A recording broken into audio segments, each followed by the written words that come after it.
All right. This is the October 28th emergency mobilization meeting. The National Infrastructure Bank can drive a real economy.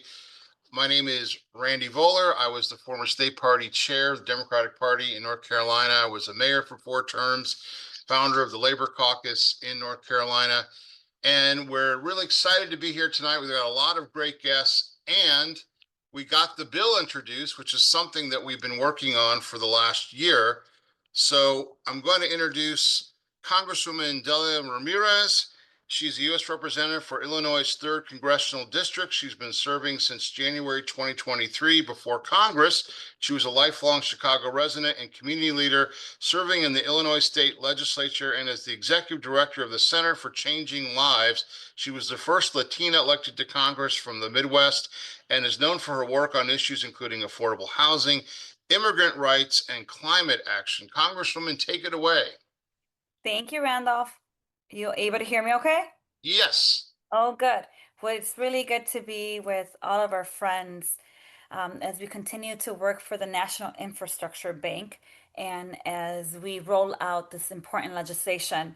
And it's great to also be with my colleague, Congressman Chuy Garcia, repping the 4th Congressional. Look, I would say to you all, as a proud original co-sponsor of the National Infrastructure Bank Act, I'm really excited to join you all and join my colleagues and our Dean of the Illinois delegation, Congressman Danny Davis, for today's briefing on the legislation. You and I both know it's why we're on this call today, that this is the kind of legislation that would transform our communities and our nation's infrastructure. You see, when we talk about infrastructure, we're talking about investing in the safety and the well-being of our communities. We're talking about economic development of our region. And frankly, we're talking about thriving futures for our families. That's why HR 5356 is so important. This bill builds on the historic investment that's already been made possible with the infrastructure through the groundbreaking bipartisan infrastructure law that delivered, before I was in Congress, $14.6 billion to the state of Illinois and the development of over 380 specific infrastructure projects. And we know that the bipartisan infrastructure law is only the beginning, especially as we're having conversations right now about funding critical infrastructure projects that unfortunately have been frozen or withheld by the administration. The National Infrastructure Bank Act ensures that the number of projects in Illinois and throughout our nation are able to keep growing, are executed, and creates more than $5 trillion. Let me say it again, 5 trillion with a T. Permanent public bank dollars to be able to create this permanent public bank that doesn't just invest in infrastructure projects, but really carries out the infrastructure plan for the entire nation. 5 trillion that would allow us to tackle on the backlog of accumulated projects and build on resilient, safe, and high quality infrastructure that our nation desperately needs. And look, let me talk to you a little bit about some of those projects here in Illinois, because frankly, it's extensive. We have over 1 million in lead water service lines that must be replaced to protect the health of Illinois communities. 400,000 in the city of Chicago alone that we have to be replacing. 9% of our bridges located mainly in rural communities are in dire needs of desperate repairs right now. The affordable housing shortage that we've talked about is severe, only getting worse. And to combat the crisis, we need enough financing to build at least 300,000 new units. And in my district, we're talking about desperately needing funding to expand our rail system and address rail and road security concerns that would protect our families, our environment, and our infrastructure.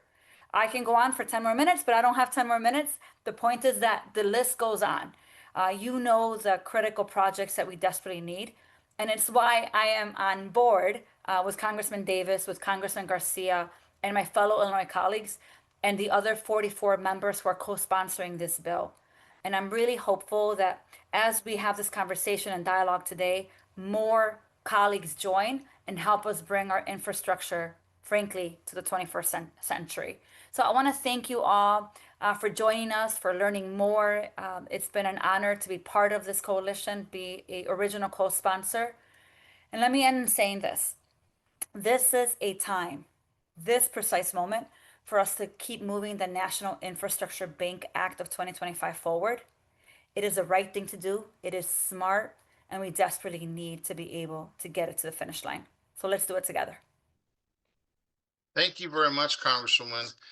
It makes me proud to hear you as someone who grew up in the Chicago area. So that we really appreciate your support, and we are going to get this done. I'm going to move and to introduce our next speaker, who's Congressman Chuy Garcia.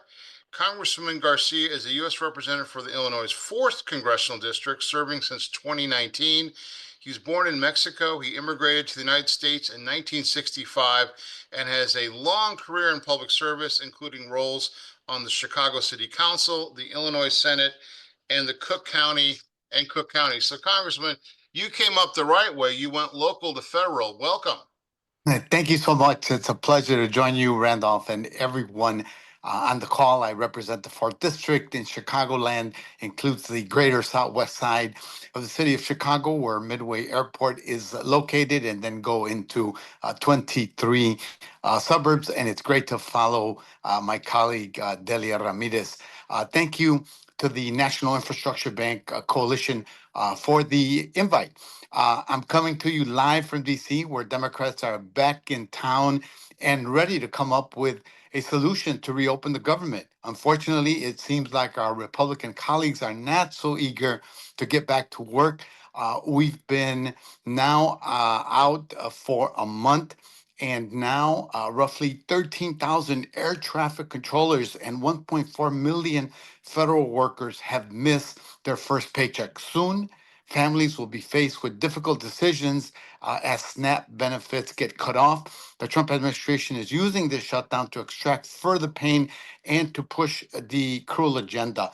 In the infrastructure space, the Department of Transportation is pausing major transportation funding that supports union jobs and improves the quality of life, and they're doing this in blue states. I was extremely disappointed to see that the funding for the CTA's red line extension was frozen pending further review from the DOT. For 7 years, I have been working on this issue as a member of the Transportation and Infrastructure Committee, a member of the Rail Subcommittee, because extending the red line is a promise that's 50 years in the making to not only improve public transit access to the South Side, but also to bring racial and economic justice to the region, as infrastructure projects do. Pausing federal funding also signals to our state and local partners that the federal government is unreliable, and that's got to stop. That's the wrong message to be sent. We need to work closely at other levels of government to deliver transformative infrastructure projects, especially as Congress begins drafting the next surface transportation bill. The bipartisan infrastructure law represented a historic investment in our nation's infrastructure, but everyone on this call knows that it's not enough.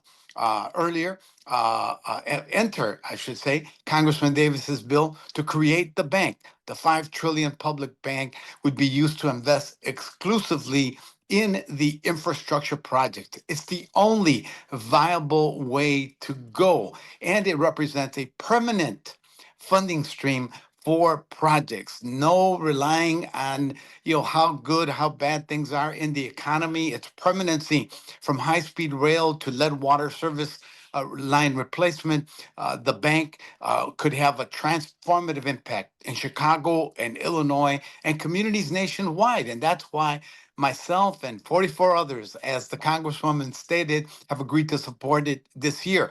And it's why the Chicago City Council and the National Association of Counties have provided an official endorsement. It's also why the Illinois State Legislature, as we speak over the next 3 days, is considering another infrastructure package for Illinois. We welcome it. But the bottom line is that it isn't enough in investment. I applaud the governor. I applaud the General Assembly for their initiative. Illinois has been a leader in this space even before the bipartisan law was passed. But the only way to ensure sustainability for all the challenges that we're facing for years to come is to create the bank. That's why I am a proud original co-sponsor and glad to have all of you as allies in this wonderful cause for our nation. Congressman, we really appreciate your support, and I think you're going to be there when this becomes signed into law. It's going to happen. We just got to Yes, keep at it. we got to. Thank you. I really appreciate your comments. So Appreciate it.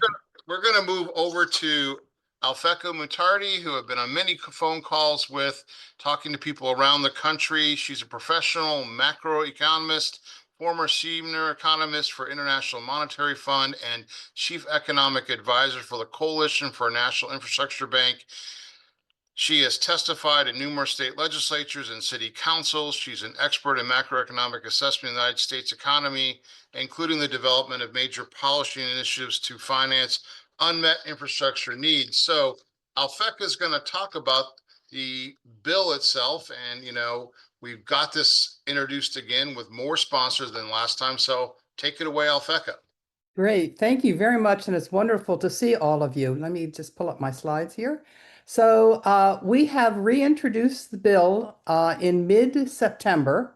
We were waiting to see if we could get some Republican co-sponsors, but now we've decided to just go ahead and push this bill out because it couldn't be more timely than what the economy needs right now.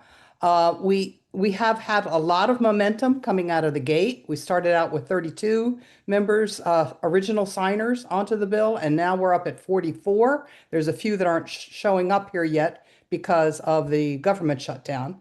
But we are on a campaign to increase the representation on this bill. And we've been very successful by talking to local legislatures about their unmet infrastructure needs. That's why we've testified in their legislatures and then go to their member of Congress. That's been a very successful formula. So this has a lot of support, not only at the congressional level, but also at the state and regional level.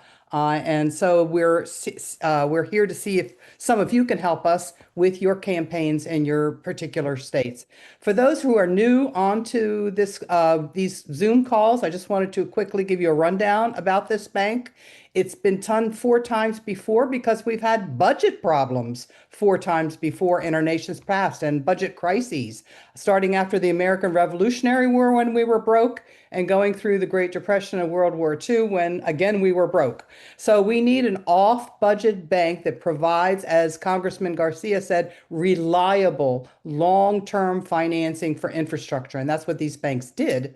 But they only lasted for 20 years each. So that's why we need a permanent bank. It'll be formulated just like these banks before that were capitalized using treasuries or existing debt that's owned by the private sector, swapped for preferred stock, and then it'll give out a loan, just like any commercial bank does. And it will cover all of our infrastructure gap, all of our shortfall, which according to the American Society of Civil Engineers is $3.7 trillion with a T for 18 categories of infrastructure. And if you add on high-speed rail and affordable housing and large-scale water projects where we grow our nation's food, it comes up to $5 trillion. This is the only source of financing that will be adequate to cover all these things. It'll complement whatever the budget is able to pass in the form of a standard reauthorization for transportation and other things that are being cut in the budget right now. Whatever is being cut, it can complement all of that. It's big enough not only to fix our infrastructure, but to fix our economy as well. We have an economic crisis. We're slipping into a recession. If anybody has any questions on what that recession looks like today, it's not looking good. I can answer them in the questions and the follow-up and answers. But this is where we are and why we need the National Infrastructure Bank. So we need all of your help to go out there and get more members of Congress to sign on to this bill. Thanks very much. Okay, Alfeca, that was very quick. We'll probably get back to Alfeca, but we are going to go to Representative Phil Rubin from North Carolina. Representative Rubin is an attorney and serves in the North Carolina House of Representatives. He represents parts of Raleigh. He graduated magna cum laude from University of Georgia and summa cum laude from Duke University School of Law. We won't hold that against you, Phil, where he was an editor-in-chief of the Duke Law Journal. He joined the firm of Covington and Burling before his appointment as Assistant United States Attorney in the Eastern District of North Carolina, where he handled constitutional litigation on appeal. So Representative Rubin has really been someone who's grabbed the bull by the horns here in our state and understands the value of the National Infrastructure Bank. So Phil, take it away. Thank you so much. And thank you all for having me. And I just want to say before I start that I'm really grateful to our members of Congress on this call that are fighting for what is happening in our immediate future, and then also thinking about our long-term future with the National Infrastructure Bank. I think I can hazard a guess that a lot of folks on this call may feel like these are incredibly difficult times and that our future is at stake. And maybe for the first time in, at least during my lifetime, it feels like, it's not obvious that our best days are ahead of us in this moment.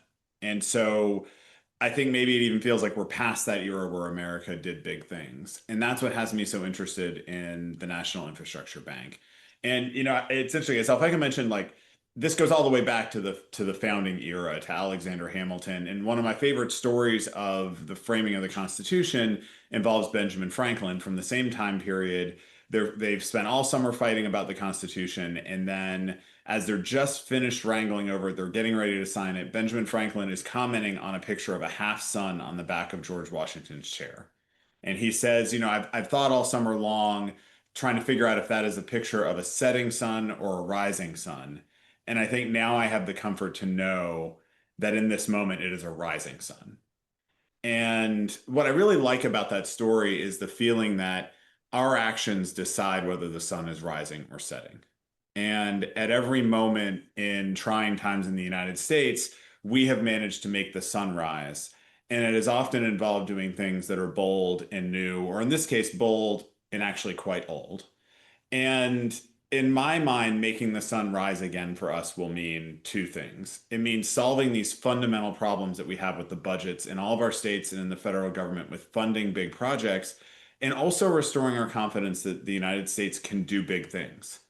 There's a sort of national self-confidence that I think we have lost. And it turns out those two things are actually completely compatible, because we need to do big things to restore our economy and move forward into the future and compete in a just rapidly changing world. Here in North Carolina, we're $8 billion behind on roads. And that $8 billion is just the building of the roads. It really doesn't capture what that means. And what that means is lost opportunity for the future. It means that we cannot expand an industry in towns that are outside of the big cities, because people can't get from those towns into the big cities because the roads aren't there, because water treatment can't be expanded, because we don't have the power generation for it, because we can't build affordable housing. And now all those themes are familiar, because as the other speakers talked about, that is what this bank would let us do.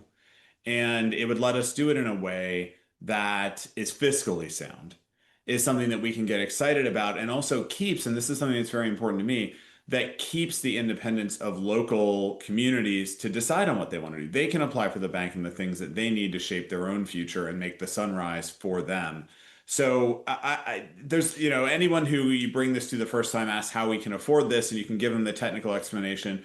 But I always end with, how can we afford not to do this? Because at the end of the day, the future is moving really fast. The world is moving really fast. And we're either going to keep up, or our infrastructure is going to crumble. And we're at a place where if we don't take bold moves like this, ones that are proven but big, I think we're never going to catch up, and the sun will set instead of rising. So thanks for listening to me. I'm really excited about the momentum here. I'm really grateful to the organizers and folks that have been working so hard on this. And thank you to everyone for being on the call. Well, thank you very much, Representative Rubin. I know that you've been working very hard to help us in the state. What you said made me think about a radio show we're doing this week with a U.S. historian called Shut Down, Tear Down, and Shakedown: What's Happening in D.C. 3-part play. But we want to get to the big things you're talking about. And we had a really great call today with the head of the CWA and the head of our labor caucus. And we were talking about America needs to do big things again. And the only way through is infrastructure. So we're going to go on to our next speaker. Christine Ruther is the Delaware County Councilwoman for Wallingford, Pennsylvania. Christine, are you here? There you are. You just have to unmute yourself. Hi, thanks. I'm a little overwhelmed with the company in which I find myself. I'm a local official in what is Pennsylvania's third smallest county by geography, but fifth largest by population. We are in the southeast, which is collectively one of the wealthier areas of Pennsylvania, but we are the poorest of the counties in that area. We've seen tremendous change over the last few years. We've become a far more diverse community, and we have we've had new leadership since 2020.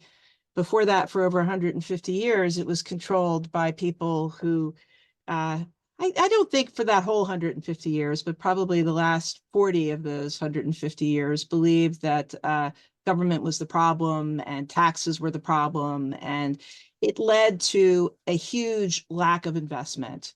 And as a person who grew up in the county and sort of watched this transition, I now sit there and am confronted with, in our little county, I mean, its population is less than 600,000, but we have over $300 million worth of deferred maintenance on the county's existing assets. That's critical stuff. That's our courtrooms. That's our prison. That's our office buildings.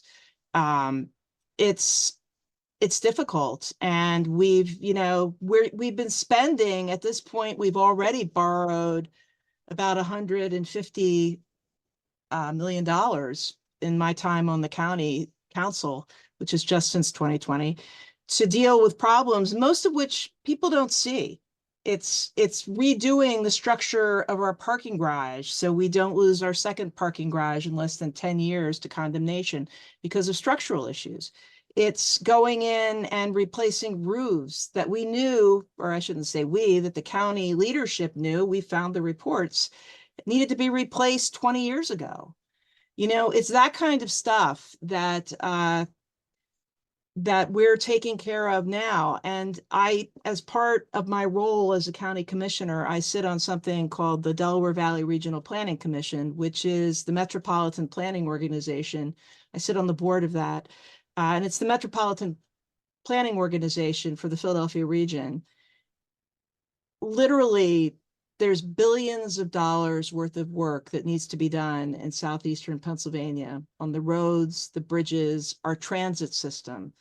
If anybody follows the news from Pennsylvania, originally the budget dispute, which is ongoing, it's the longest delayed budget in the country at this point. The issue was over funding for the Southeastern Pennsylvania Transit Authority. Well, that's now been taken off the table. We're still having funding problems, but a critical piece of that infrastructure, our regional rail system, has been held up at numerous times this fall because the Federal Transportation Authority is saying you've got to pull this stuff out of commission and check it because it's so old. And yet they don't have the capital to replace their rail cars. So this is the kind of nitty-gritty stuff that our local governments are dealing with. And I'm not even in my county.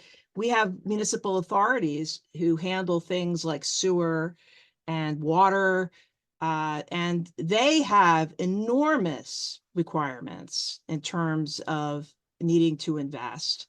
And the question is, do they sell out to private shareholder-owned utilities and pass along the costs of the profit on those utilities to their ratepayers? Or do they try to go it on their own, in which case they need a place to borrow for things like water infrastructure, clean drinking water, stormwater disaggregation so that we're not flooding out our sewer treatment plants. These are the things on the ground. It's not just the big things, but it's taking care of all of the little things that give us a quality of life in our communities. And more importantly, that we can't count on the federal governments or the state governments to finance. We've got to go someplace else. And I think this infrastructure bank, my county passed a resolution in favor of it. The National Association of Counties passed a resolution in favor of it. I don't know if CCAP's come back and passed a resolution. That's the county commissioners of Pennsylvania, but we're working on it. So this is important. It's important to help us do what we need to do. And any assistance we can get on the Hill and Washington, D.C. would be much appreciated.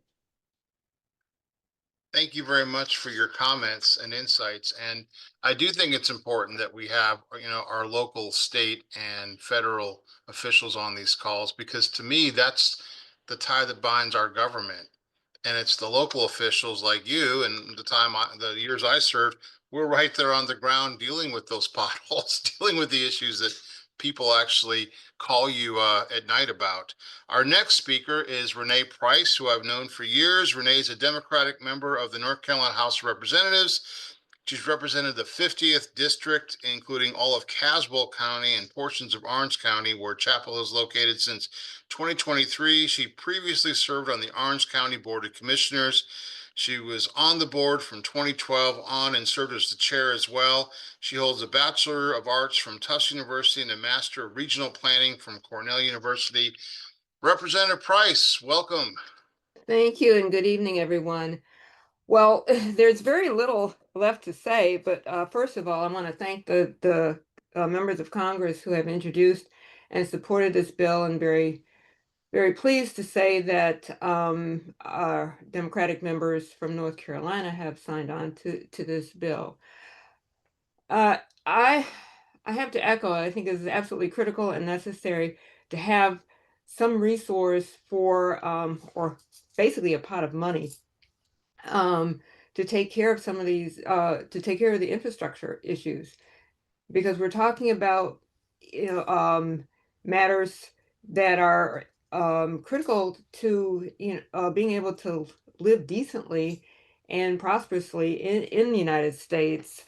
And I think about human dignity and sustainability when we think about the broadband, affordable housing, schools. All of those are so essential to a prosperous and well-sustained communities. There are three aspects that I really like about this, in addition to the obvious that it's so critical. And one is that it alleviates a very complicated process. Randy and I, many years ago, were on the Rural Planning Organization committee, the board. I was both on a rural one as well as metropolitan planning organization in this area while I was a county commissioner. And the process for getting the smallest project done was so complicated, and you're vying against so many other communities in order to get the funding, the necessary funding. Another aspect of this bill that I appreciate is that it allows for regional development. And so often we're put into, communities are put into these cubby holes or slots, and we really need to think regionally, broadly, because we're such a mobile community now. And I was glad to hear that NACO signed on. I was very much involved in NACO, and I know the diversity of that organization, and to get that type of diversity to at least the majority to agree, I think is a sign that this is the path to the future.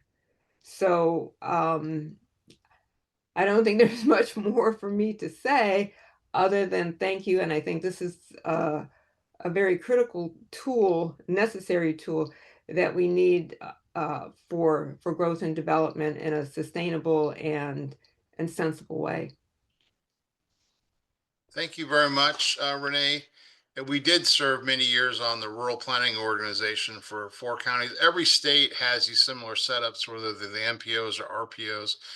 And the key really is thinking regionally, and then using, if we can get this National Infrastructure Bank passed and done, it will augment what we were doing, Renee, and others on these organizations. It'll bring in other funds. This is not going to dry up the grants. It's just going to allow us to do more and do better, I think. Our next speaker is Virginia Balu. Virginia is the Western Regional Director of the National Federation of Democratic Women. She and Carolyn Fowler recently sponsored and passed a resolution at the National Federation Conference in support of the National Infrastructure Bank, which is a very important resolution that we built upon to get others passed. She is also the president of the Idaho Democratic Women's Caucus. Good evening. How are you doing? I'm good, thank you. And most of my friends call me Ginny. I just spell it funny so people think it's Gina and I don't know how to spell. But Virginia's good too.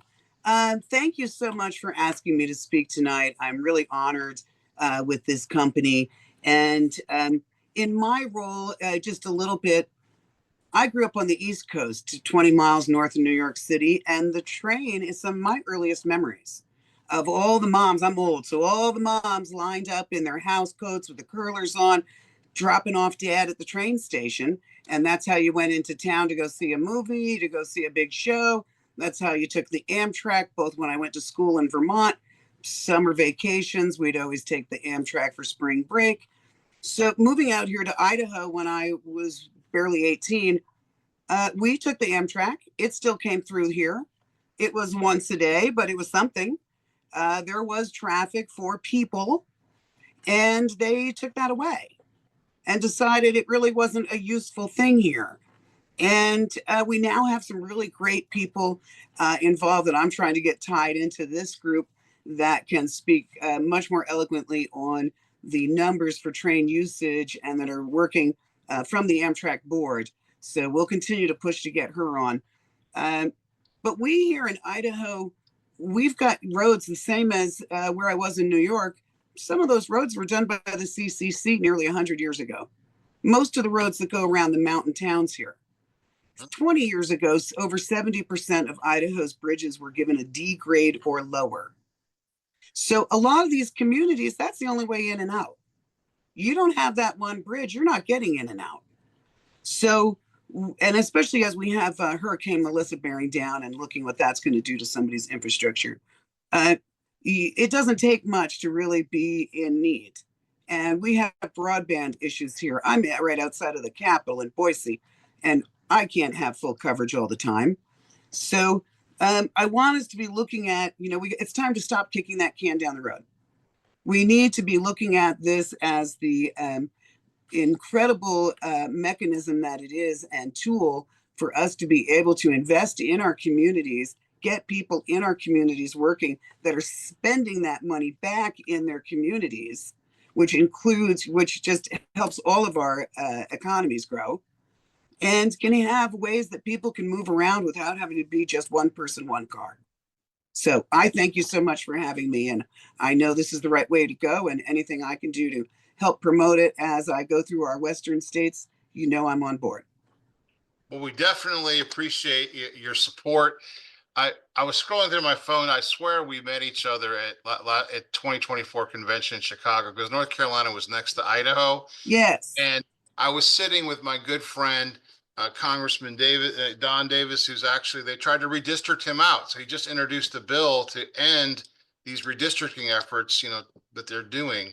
Because yes. Don Davis is a really good congressman. We don't want to lose him. So I think I found your picture when I was scrolling. So yeah, we were. Well, it was funny because one of the nights there, your group, you had a wonderful little auntie. I'm a family of color, but if my family's not with me, you don't realize that. But there was this wonderful auntie right behind the Idaho delegation that was going to church. Everything they had to say, she had a yes, ma'am, preach it, you bring it. And yes. It was phenomenal. It's the things I miss being in Idaho. Exactly. Our next speaker, I think we met up at the Democratic Municipal Officials meeting last month in Durham, is Scott Burns, is 6 years serving on the City Council in Bridgeport, Connecticut. He currently serves as the co-chair of the Budget and Appropriations. Scott, are you here? I am, Randolph. Yeah, we talked up in Durham. Thanks for coming on and supporting. Well, I appreciate the opportunity to meet with everyone and learn more about this. And at this point, we do have a resolution before our council to offer our support for the proposed legislation. So that's moving. Just quickly, the city where I'm from, Bridgeport, Connecticut, we're the most populous city in the state of Connecticut. But at the same time, we're one of the poorest, and many of you may be familiar with, our Gold Coast of Connecticut. So Connecticut has incredible wealth disparities, and we bear a lot of that brunt. Bridgeport's current debt service, we're looking at over $1 billion over the next 30 years. So seeing something like the National Infrastructure Bank coming together would provide us opportunities to perhaps make fewer of those hard choices about what we want to do versus what we really need to do. So I think there's a lot of opportunity for us in the city. And the other point I might add is Connecticut and Rhode Island are the 2 states in the country that do not have county government. So, Connecticut, we talk about our 169 fiefdoms, which is our towns. And I think this whole opportunity really leaves us a good chance to really move ahead and fix what we have. We were a great industrial city at one point. I always kind of compare us to a small Cleveland or a small Pittsburgh. But as a consequence, we have a lot of the same issues, Rust Belt issues that those cities have, and the environmental justice issues that come with it. So I'm very excited about learning more and supporting this, and hopefully I'll be able to do some work to get our congressional reps on board as well. We are very excited to have you on board, Scott, and it's always fun to meet folks that love serving and their community. When we met in Durham and talked about that. So folks, our next speaker is Carlotta Harrell. She was elected as the chair of the Henry County, Georgia Board of Commissioners in 2021. She's the daughter of a pastor and a freedom fighter. She grew up watching her parents march and fight for equality alongside Dr. Martin Luther King and Congressman John Lewis. Her experiences at a very young age led her to a life of service, which helped shape her into the leader she is today. So where are you? Are you on? Figure out how to unmute. Well, as local officials, our constituents always want to mute us. Welcome. So good evening, everyone. As he said, I'm Carlotta Harrell, and I am the chair of the Henry County Board of Commissioners in Georgia. So just to kind of give you some idea of where I'm actually located, I'm part of the Atlanta metropolitan region. And so I'm part of the ARC.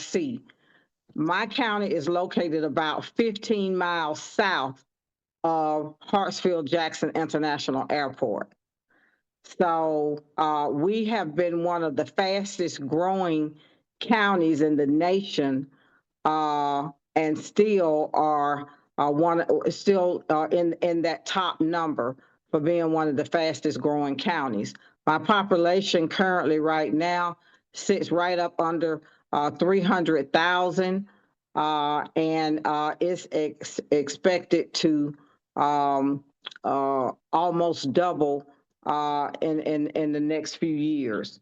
So of course, Henry County has had a lot of fast growth, and you know what happens when you have growth. I am a large manufacturing and logistic community, so I have a lot of truck traffic in my county, and it puts a lot of wear and tear on the infrastructure in my county. I have 7 state routes that run through my county, and I am the midway point from the Savannah port. And so with all of this,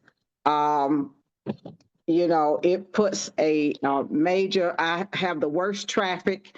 The interstate along I-75 runs through my county, and the Federal Highway Administration has us ranked along my stretch of I-75 as the 12th worst interstate in the nation. Atlanta is the 8th most congested city in the nation. So with all of this being said, I have a lot of major road widenings. Currently right now, I have budgeted $2 billion in transportation improvements by 2030. It is so much traffic along I-75 in my county that our GDOT, our state DOT, is looking at putting commercial vehicle lanes specifically for trucks in order to help move freight. And, you know, we have no public transportation in my county. So pretty much it's a lot of cars on the road. We are in the process of launching a local bus pilot route. I have 4 cities that are within my county. And hopefully this pilot bus route where we've got some matching funds from the state and the federal to get this launched out, it'll be able to create better access to jobs, healthcare, and education. But, you know, we still have challenges. These projects take time, money, coordination, and often, you know, being local governments, we left scrambling trying to identify funding. So one of the things that I had to do coming into office in 2020, I had to advocate for what we call a T-SPLOS in order to help fund and get some projects off the that had been pretty much just sitting there on the GDOT list. And so by being able to get that T-SPLOS passed, that helped me with a lot of the infrastructure issues. But it still doesn't solve the problem. And so that's why I support the creation of the National Infrastructure Bank. I think this is a chance for us to invest in ourselves to build roads and bridges, transit systems and broadband networks and community. And I think this will help communities to thrive. You know, Henry County is ready, Georgia is ready. And with your voices, I think America is ready. So let's build the future for that our families deserve, and let's make infrastructure a priority, and let's do it together. Thank you all, and let's keep pushing forward. Agreed. Thank you very much. So if we have no other speakers at this point lined up, we do have, let's see, do we have, if we have any other speakers show up, I'll bring them in the comments. But we should have some slides on who's co-sponsoring the bill so we can once again see who we've gotten on. I know in North Carolina, I'm proud from last time to this time that we have a 100% increase from 1 to 2 congressional members. So we've increased it. We got Congresswoman Ross and Congresswoman Foushee. So thank you very much, Renee. We got Valerie on board, and we're working on Don Davis and Alma Adams. But we know that in the rest of the states, we want to get as many of our congressional members co-sponsored on the bill, and you can coordinate with the team, Stuart and Angela, to help you in getting the co-sponsorship in your states. So let's see what we have here coming up. There we go. So if you need help, and that's really, I would recommend working with the team. Just contact Angela and Stu, and there's the email, and there's their number, and they will help work with you to get your local congressional member on this bill. And the more we get on, the stronger it becomes, and the more people realize that, this is an inevitability as opposed to just an idea. And maybe if we're highly successful, the next time they do a re-release of Hamilton, they'll include this in the musical, maybe in the coda, because they don't really mention it in the original one. They don't talk about this National Infrastructure Bank. And here's a flyer that you can download to provide information when we're talking about it. and where to go for it.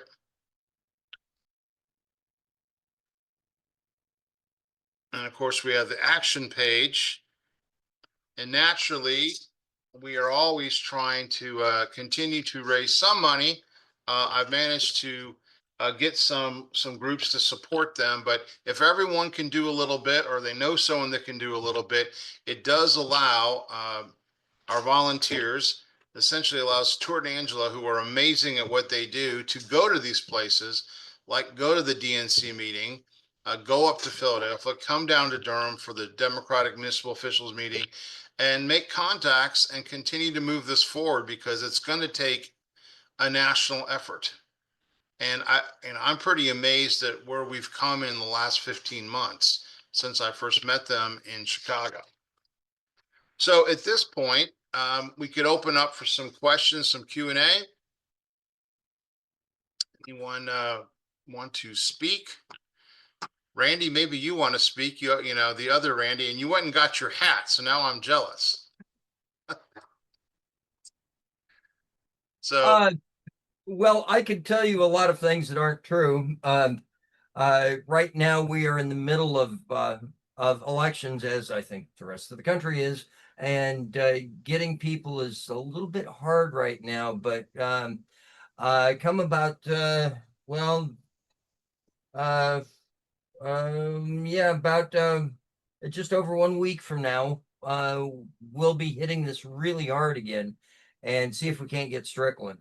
But I do have a question for Alphecca, and that is about the economy, because, well, I can't ask Paul Krugman, and Alphecca does know. How is it looking right now? And recognize that I do know the limits of prognostication on this. So the long story is we've been expecting a recession from some time just because of monetary policy, but now it is looking pretty bad. And what you see is that a lot of the economists, a lot of the stock market folks have said that these Trump policies are really pushing the country into a recession. We've had these uncertain tariffs. They're causing businesses not to hire, even businesses that are favored, like the oil industry. They say in this kind of environment, when they're up, the tariffs are up, down, we can't make up our mind if we're going to invest or not. The job market is upside down. What you see in the economy is the only people that are spending are the well-off. We call this the K-shaped economy, where the upper 20% are the ones that are doing the spending, holding up the whole economy, but the rest of the folks are cutting back because they just can't afford to pay anything. So we have a big affordability crisis. Inflation is rising. The housing sector is still in crisis and not building, but the rents are not coming down either. And homelessness is rising. Credit scores are worsening. And then we have this budget crisis. I mean, keep in mind, we passed the one big, beautiful bill. The Democrats call it the big, ugly bill on July 4th, which gave $4 trillion in tax cuts to the rich. And the whole point of that was to offset it with spending cuts for healthcare. They don't want to pay taxes, and they don't want to spend on healthcare for everybody. They don't think it should be a public good.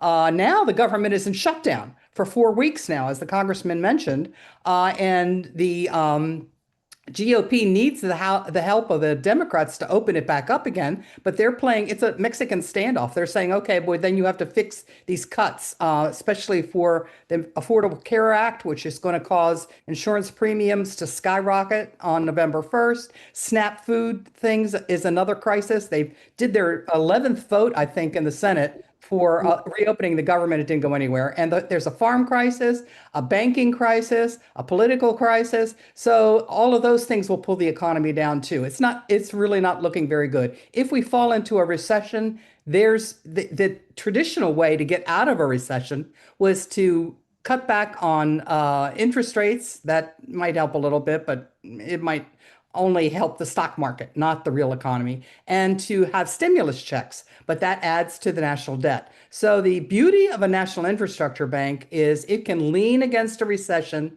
by hiring unemployed people up into great paying jobs, long-term great paying jobs, and we can get the whole economy back on track, both in the short run and in the long run.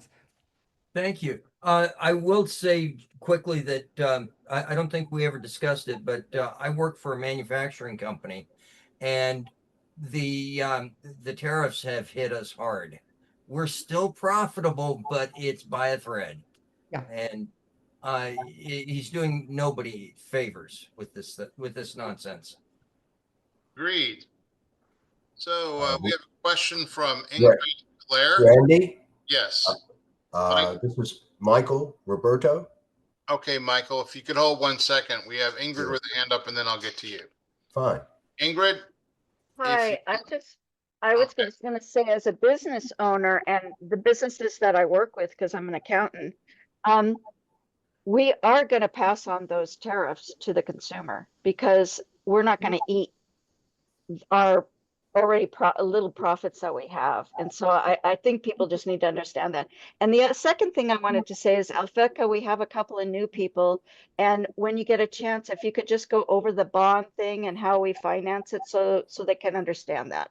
And that's it for me. Sure. Okay, we didn't get to that earlier, Alfeca, because we were moving on to our speakers. But yes, this is usually where people want to understand how the bank actually could get going and finance. So if we could pull up that slide. Sure. And you can quickly run through how the bank could be, So start. just to give everybody a background here, normally the way that you finance things through the budget is you collect taxes and then you decide on a budget of spending. Well, that's not working anymore because of these big tax cuts. So we've cut out a whole lot of things off the budget. And the first thing to die off that budget was infrastructure investments. And you'll see it really come to fore next year when we have to renegotiate the standard authorization for transportation. I don't know where they're going to come up with the money for even the standard part of reauthorizing transportation. The beauty of having a bank like this is that it is off budget and it doesn't require any funding from the federal budget to operate over time. We've done this before when our budget was broke and our economy was broke. We had 4 of these banks. They worked very well. And the procedure for how to get the bank started was Alexander Hamilton's. Actually, it is mentioned in the play. There's a little one-liner, sir. The proposal on the table from Alexander Hamilton is to bring all the national debt from the American Revolutionary War to the federal level, and then use it to capitalize the first bank of the United States. And that's what he did. All of these banks use this process, and our bank is no different. So this is how it works. It is able to work off budget. It operates just like a commercial lending bank.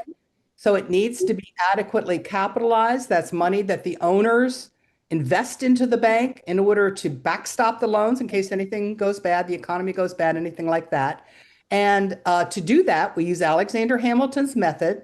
Go to the private sector, who are holding about $29 trillion in treasuries for investment savings purposes all around the world. Ask would they like to sell in a small portion of those bonds or notes into the NIB swap for preferred stock. These investors will get preferred stock, which will make them silent partners. All they're guaranteed is extra dividend, but they don't have any voting rights in the bank. And so to get this extra dividend, it's got to come from somewhere. And it comes out of the interest earnings from the NIB's loans, with plenty of money left over to meet the bank's other operational needs, like paying its workers, paying depositors a little bit of interest on their deposits, that kind of thing. So that means that since it's self-sustaining, it does not require anything from the federal budget. So that's how we capitalize it. That capital is not used up. It sits on the bank's books to protect the loans that are given out.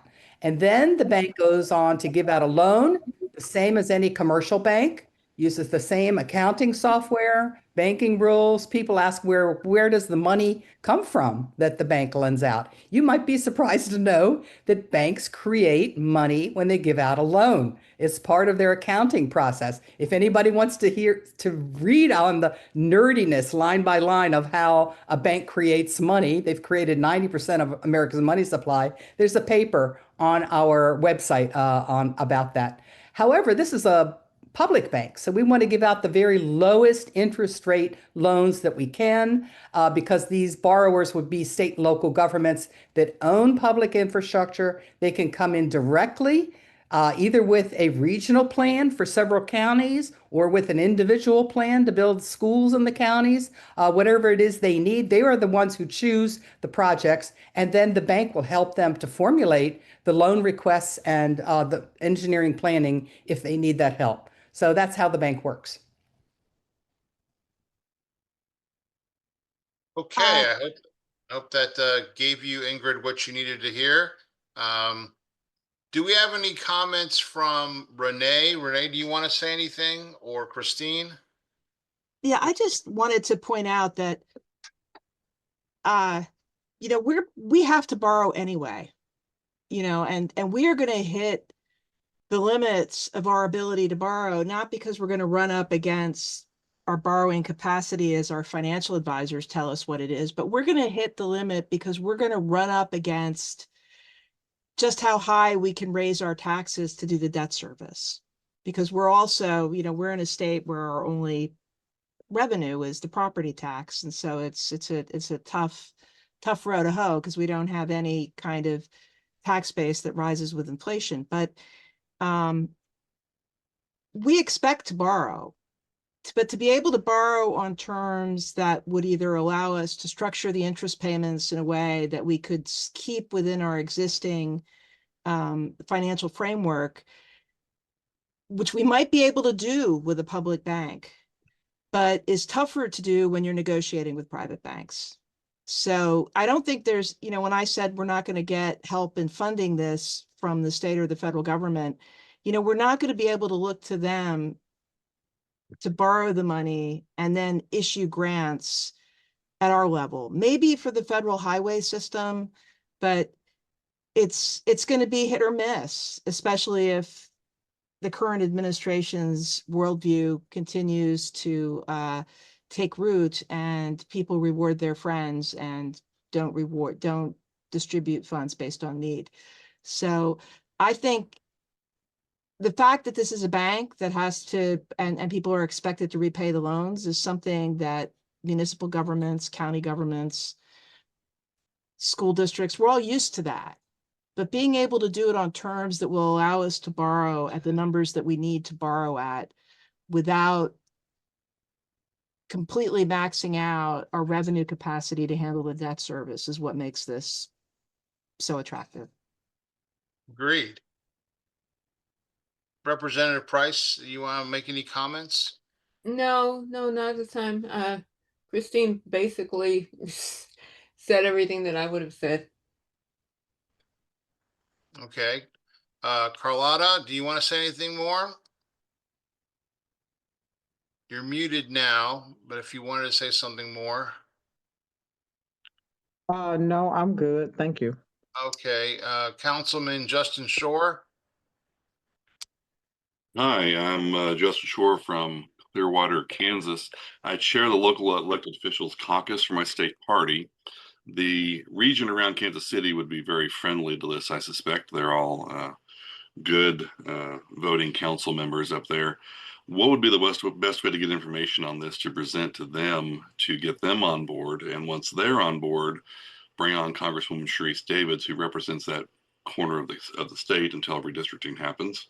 She's already on the House Transportation and Infrastructure Committee, which would be helpful. So what we typically do is Stuart and Angela will contact the offices or make the appropriate connections that you could provide, and we schedule these Zoom calls, which every day of the week a Zoom call is going on pretty much, sometimes 4 or 5 in one day. And that's how we bring it together. And we would, of course, want you on the Zoom call if you're available. Alfecca, of course, does a much longer explanation of what the bill is and the history of the bank, because some people are just starting from ground zero. Folks that are typically on this national call have heard a lot of this before, and they're inviting friends to learn. So we would definitely love to work with you, Councilman. And if you saw that information, or if either Stuart or Angela want to speak right now to tell you how to contact them, that would be fine. Stuart, Angela, you want to say something? Yeah, real fast. Thanks for joining the call. That's great. We did get the Kansas City City Council to endorse this in Missouri or Missouri, depending upon where you are and how you pronounce it. In Kansas, we call it Missouri. I know, they're on the other side of the border, I know. But it leans into yours, Kansas City. So we would love to do a resolution, the Kansas City City Council, and build support to get Sharice. I mean, I think we got to get her on the bill. I think it's a great idea. And we'll give you a buzz tomorrow. We'll start working on it. So that's a good idea. And let's also get all your other city council folks in the state.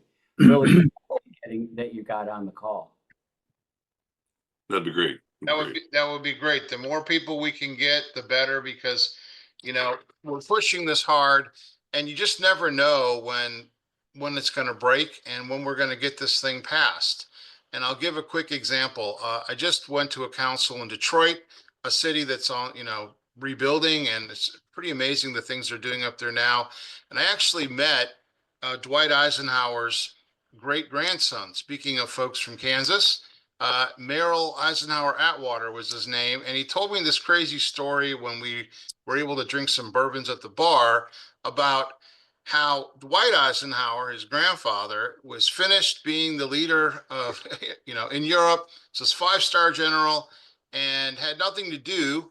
Of course, people wanted him to do things. And Columbia University had gotten together, and they actually wanted an Eisenhower to be the president, except they really wanted Milton Eisenhower, his brother, who had been the president of Johns Hopkins and Kansas State. But by accident, they went out and hired Dwight. And once they had hired Dwight, well, you can't backtrack when the guy came back to the Board of Regents and said, I got Eisenhower, and they said, you got the wrong one. And then he became the president of Columbia by complete historic accident, his great-grandson told me. And that's the position he held when he became president of the United States. And he told his family it was harder to be president of Columbia than it was to be president of the United States. I only tell the story because we never know what accident will happen in this endeavor, where suddenly some break will happen and boom, we're back in business. We got the bank, and America is actually on the rise again. So we've got two people. Nelson's had his hand up, but I cut Michael off, Dr. Roberto, earlier. So Michael Roberto, Professor Roberto, if you'd like to ask a question, go ahead and unmute yourself. You're in Greensboro, right? Yes, I am. I'm not coming up on the screen, but can you hear me? Yes. Oh, good. Okay. Well, first of all, I want to say thank you to Randy for bringing me into this very important work. And as somebody who is on the outside, sort of looking in and listening to all the people who are involved in this and what they're bringing into it, I'm struck by what I think is the magnificent vision of it and the necessity of it in this moment. And I say this because the crisis that we have talked about earlier this evening is far deeper than most of us imagine, unless, of course, you're an economist like Alfega, and she has studied this. I mean, we could take this further, but at this moment, our government is being destroyed. And when we look at this destruction, we have to figure out how to stop the destruction and then build something that perhaps maybe has existed in the past and was a great idea and was implemented by Hamilton. The Reconstruction Finance Corporation was a magnificent thing. So was the National Recovery Agency under Roosevelt. But here's the thing. The beauty of this is that it needs to serve the public. And we have some things to seriously consider here. And Christine's comments about it being municipalities, counties being able to pay back loans in an economy like this is a very serious sort of reaction to the proposal, because we're all trying to make it as real as we possibly can. I think the way to make this real is to look at what we're doing at the very inception of the bank. When we go to private banks to borrow money, because the banks have to deliver to their shareholders. And then we're dealing with the whole question of what is public, what is private, what is private, what is public. In order for the National Infrastructure Bank to succeed and to deliver what it must be public-private from the start. Agreed. Thank you. So, folks, I've known Michael actually started off as an investigative reporter at one time, and then managed to have 9 lives and become an academic and write some books, especially one on fascism, and is now retired, and he's an incredible drummer, a jazz drummer. But I'd like to call on Nelson, who's been very patient. Nelson, you can put your hand down. I apologize for getting to you. Go ahead and ask your question or make your comment. Yeah, Ron, this is for Alfeca in particular, and also to Stuart and Angela. My congressman signed on to the bill, was one of the original co-sponsors, Maxwell Frost, right? And I recently went in front of the Orange County Legislative Delegation, and I validated his support. So this was televised and so on. And I think it's important that we go back, and those people that have done good to us, we need to do good for them publicly. But my point is this. In the past 3 years, I just heard recently that in the past 3 years, more money has been invested in AI research than has been invested that has been spent in the interstate highway systems since the 1940s. That is an incredible amount of money that is being put into AI. My question is, since it's mostly being financed privately, what is the possibility of the National Infrastructure Bank folks, or us, I'll take responsibility for it, approaching some of these people if we're able to, because obviously they're investing so much money into this. And we know that the repercussions of AI, one of the things is going to be that a lot of people are going to lose their jobs. There are going to be a lot of positions that are being lost. Might they have a personal interest? Perhaps. I don't know how good they are in their hearts, right? But could this be a way of saying, look, it's obvious that there are a lot of people are going to lose jobs as a result of AI. What if we had a mechanism that will hire a lot of those people, right? And guess what? If we're going to finance this money with investor money, aren't these the folks that would have that kind of money to be able to put forth for a national infrastructure bank, right? So in other words, I'm just thinking about these things, and I just want to throw that out there for consideration. Thank you very much, Nelson. Does anyone want to pick that up? Alfeca, do you want to answer that?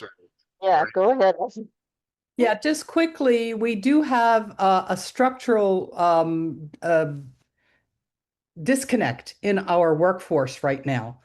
We have worker shortages. We don't have enough electricians and plumbers. We don't have people training them. People are being let off from AI jobs. Amazon is talking about letting off 17,000 workers just recently after they exploded their workforce because they're benefiting from AI. We've had all these AI data centers. That's had an adverse effect because now the investors in the AI data centers are thinking, oh, let's take over the electricity companies because maybe we can get the electricity companies to cross-subsidize, raise rates for everybody, and then subsidize the rates for the AI data center. So some things have not been necessarily good. We absolutely need to restructure our American workforce. This is an opportunity to do it. Let's face it, AI cannot build roads. AI cannot build railroads. So we need this workforce and we need a steady stream of trained up workers for great paying jobs, and that will raise their wages. And then we can build things like affordable housing, low cost transportation that will help people, big investments in the real economy. We cannot be a one industry economy. Right now, AI is running everything. There's an AI stock bubble. And all of the people who have made money on those stocks are the ones doing the spending. That bubble is ready to burst, according to many stock market analysts. So we need to diversify, and this is an opportunity to do it, to restructure our American workforce. It'll be a big job to do it. It's not easy.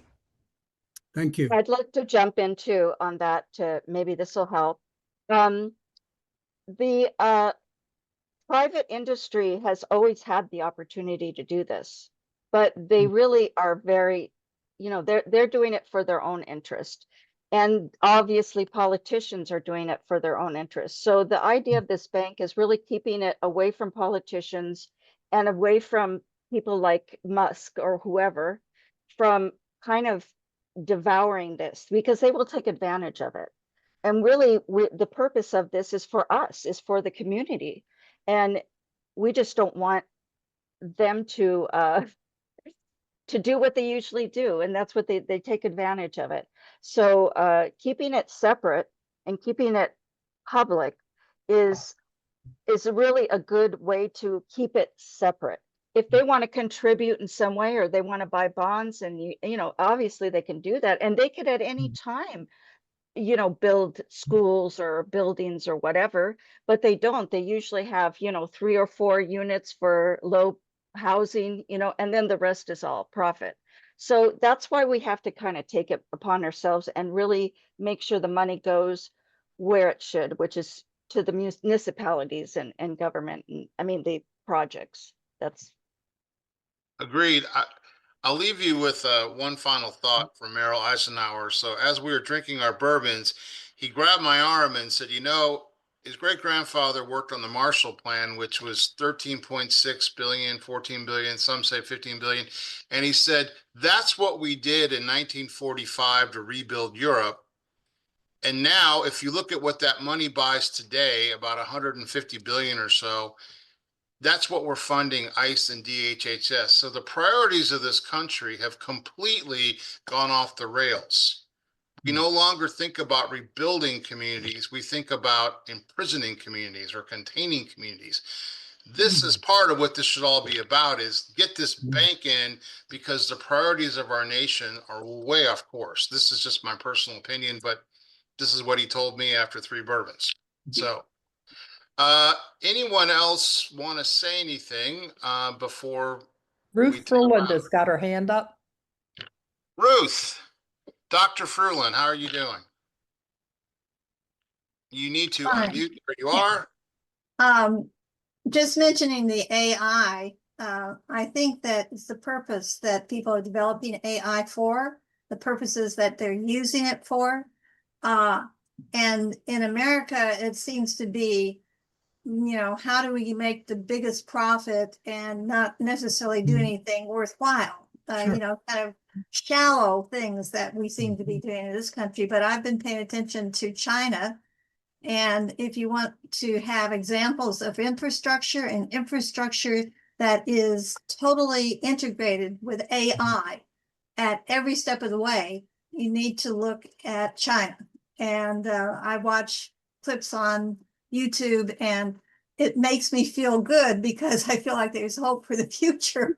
And when I hear news about, the East Wing of the White House, I'm almost ready to cry. So for what it's worth, I wish we could get the politicians into a competition with China that's not military, but is okay. Let's see who can build the best infrastructure, because we don't have necessarily the capacity, but we have the smarts, we have the capability. And so I would really love it if we could figure out a way of playing that, way of presenting our arguments as a race for building a great country. Understood. Both you and my wife are crying over the East Wing. We were there once, and no one's mentioning that's where the presidential library was. What happened to the books? Who knows? But that's where the library was. Councilman Justin Shore, you have your hand up again, and then Randy Grimes. We could use a little more of Eisenhower's Federal Aid Highway Act of 56. Exactly. That's the last time we were using the National Infrastructure Bank. You nailed it. Yeah. That's what we need. Eisenhower was the last one who smartly took advantage of it. Randy, what do you got to say?